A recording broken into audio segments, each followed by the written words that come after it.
नमस्कार दोस्तों, सफल स्टेनो क्लासेस में आपका स्वागत है। ये डिटेक्शन 90 शब्द प्रति मिनट की है, जो कि 5 मिनट तक बोली जाएगी।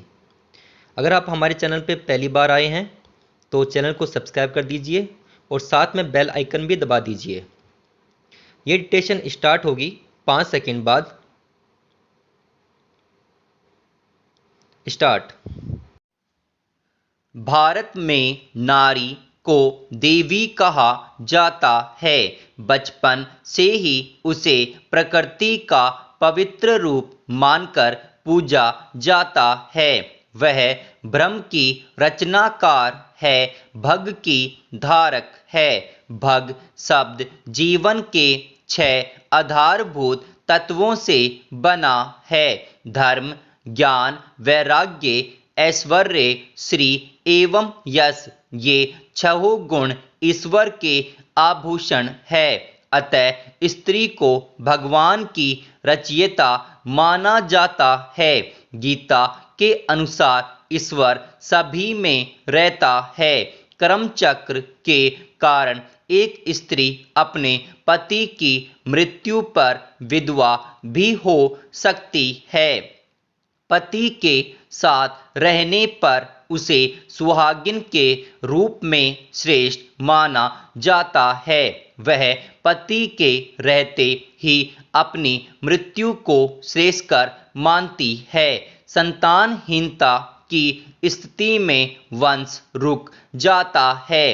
परिवार की निरंतरता और संपत्ति को साझा करने के लिए पति अपने निकट परिजनों के लड़के को गोद ले सकता है।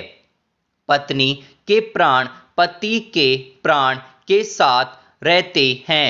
पति की जब मृत्यु हो जाती है तो उसके प्राणों के साथ ही अपने प्राण भी खो देती है।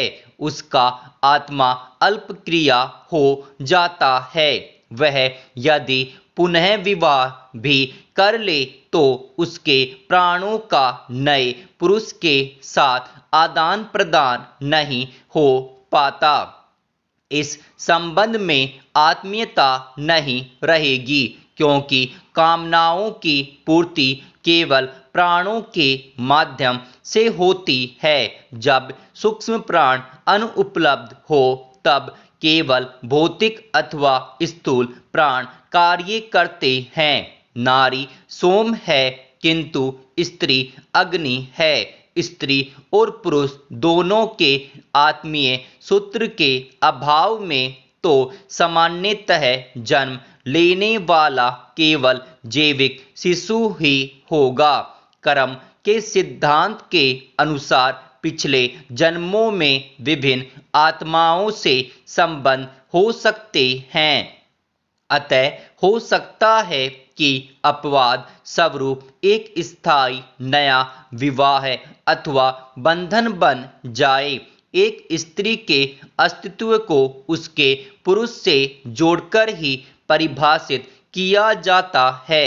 ऋत होने के कारण उसे अपनी पहचान के लिए सदैव एक सहयोगी अथवा आधार की तलाश रहती है।